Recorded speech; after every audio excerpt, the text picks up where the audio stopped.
This is Project H3. Project H3 here today to discuss the cost of caring. What does that mean? Those working in occupations that require a high demand of empathy, vigilance, and compassion can end up drained and even traumatized. But research has identified that this is labeled as compassion fatigue, burnout, or even vicarious traumatization. Basically, in simple terms, the overwhelming stress that comes along with caring for others physically, emotionally, spiritually, and socially. Today, we'll briefly discuss this topic, but throughout the month, Project H3 will be featuring podcasts, blogs, and even videos examining how to identify if you're experiencing this, what to do to prevent and or deal with this, or the cost of caring, and why it matters. So first, let's start with Kara. Could you provide your expertise on the topic of compassion fatigue? Basically, who does it affect and what does it look like? Yeah, so compassion fatigue, actually unlike burnout, which can happen to anyone in any profession, compassion fatigue, also known as secondary trauma or vicarious trauma, affects those in helping and healing professions.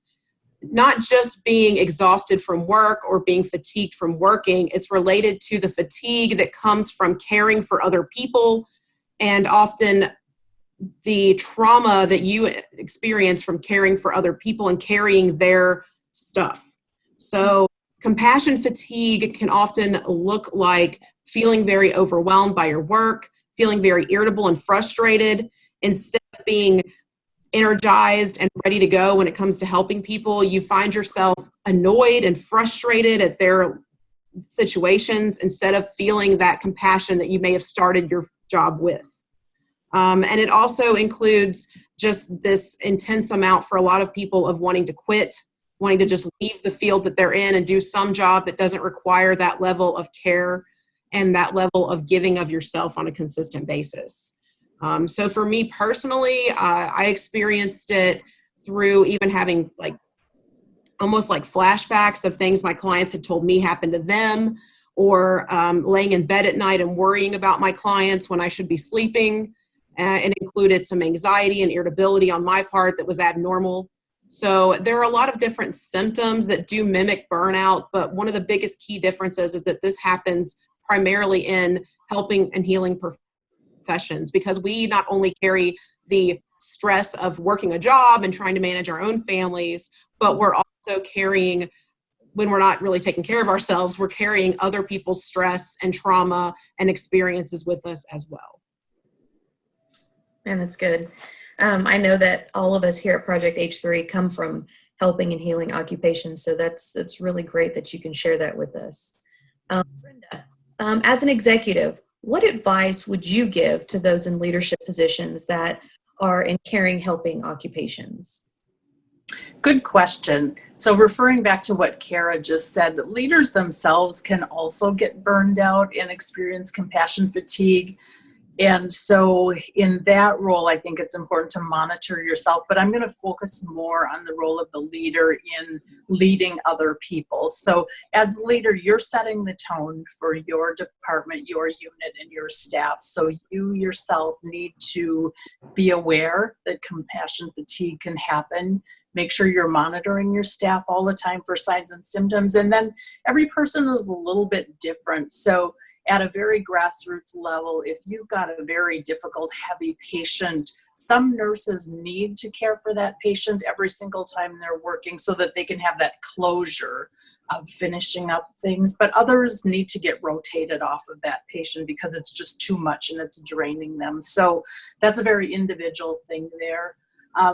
But if you see that your unit is really struggling, and I know that that's happening now, especially around the COVID issues, make sure to be aware that there's a lot of internal resources you can utilize. You can bring in chaplains, social workers to talk to the staff and just to give them a break. I know I've worked at several places where they did a blessing of the hands, where the chaplains would go around and bless the hands of the nurses and the other caregivers. And I think that really helped people feel good, and it helped them feel valued as caregivers.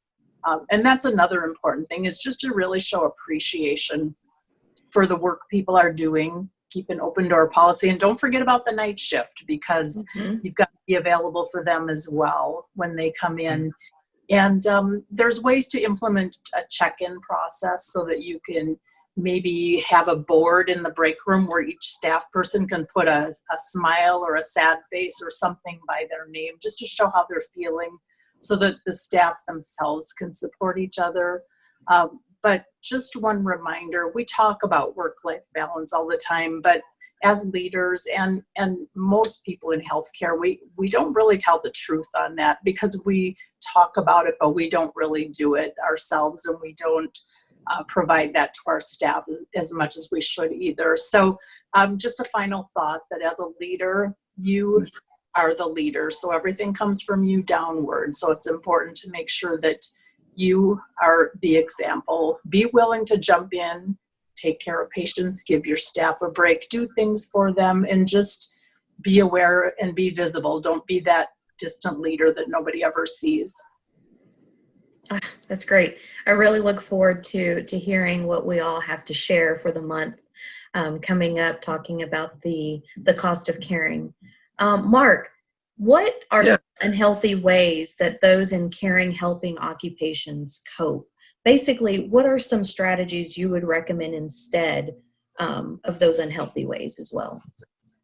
Yes, excellent question. From the years that I've worked as a therapist, and I can even speak from personal experience, we kind of turn to almost compulsive, obsessive behaviors, actions, attitudes. There's a tendency to turn to alcohol. It's very common. We've seen how prescription medications have proliferated throughout both the population and with healthcare workers because they may be more readily available. There's also the use of illicit drugs. There can be use of cocaine or marijuana that can be used with the feeling that this provides relaxation. There can be, I've seen this as excessive exercising, where it gets to a point where out of trying to get that energy out, people have worked so hard that they've actually damaged parts of their body, their joints, muscles, tendons, those kinds of things. And those things are very long lasting. But there are a variety. Food is a good example too of eating, and unfortunately a lot of that is carbohydrates, and so people will gain weight. But there's a variety of other compulsive behaviors. Even drinking excessive amounts of caffeine can be very, very difficult. So I think we want to, in healthy ways, we want to turn to more moderation in our use. So we may have a cup of coffee in the morning, but not necessarily have anything after 12, because that will affect our sleep. I've tried to think of a variety of ways that I've done, and as I was kind of thinking about it, I recognized, hey, I never thought about that before. Maybe I should try that. That can be making sure that I get enough sleep is really, really important. I know how difficult it is to try and function because you get kind of in a fog. And eating right, good nutrition. I really changed my diet, and I've noticed how that's changed myself physically, how much better I feel. Exercise is good, both cardio, exercise, and muscle strengthening in combination, so that your body is built up so it's able to better deal with stress. I find opportunities such as making sure that I have somebody to talk to, whether that's socially, individually, or even having a sponsor could be very helpful. Reading, and for me, a very important part of that is my spirituality, being able to have quiet time, solitude, which is different. Yep. I want to say that again, solitude versus isolation. I'm not trying to get away from people. I am trying to have quiet time to reduce the sort of the noise that's happening around me. I find myself to be able to rest and relax.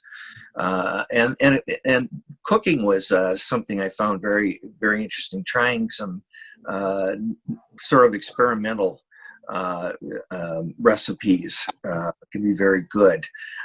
So I think that trying some of these things and definitely doing it in moderation.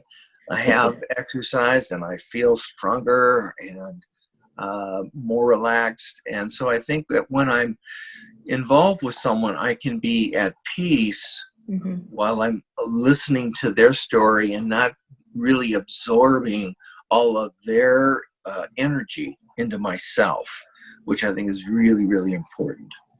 That's good. I really, really thank you. You brought out a lot of good points that I myself didn't even think about with, the excessive exercise. And I'm really looking forward to hearing more about some healthier coping strategies that we can do together. So let's round this out. Kara, what's something you hope that those listening will take away from this video podcast regarding the cost of caring?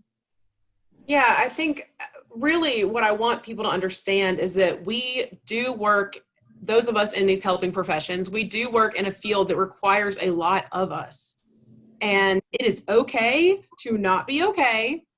And it's important to recognize when you're not okay so that you can work toward finding a better balance with your life, because you deserve it for you, for your family, for your clients, patients, whatever you have in front of you, for the public that you serve. But that I really hope people will find through this next month's worth of information that we're going to be providing, they will find some similarities and normalcy in the things that they struggle with, maybe behind closed doors, that they thought were not normal, and that they will understand the importance of recognizing and accepting that it's okay to struggle through loving other people and caring for them. And then some hope for how they can balance that out so they can continue to do what they love while still taking care of themselves. Love it. Love it, love it, love it. So let's, we're going to summarize and sound off here and let you guys know that we at Project H3, we hope that you take the time to intentionally help yourself or loved ones during increased times of stress.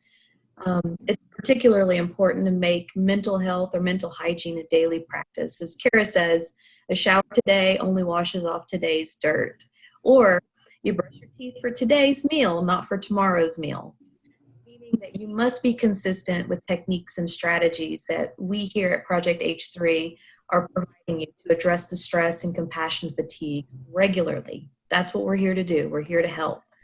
So this month, we here at Project H3 will be focusing on the cost of caring.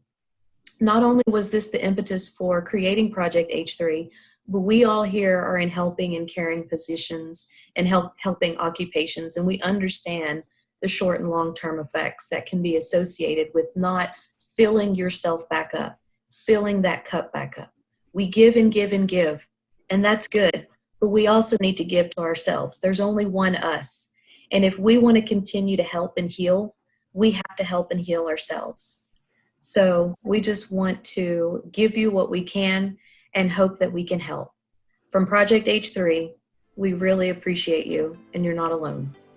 Bye. Bye. Bye.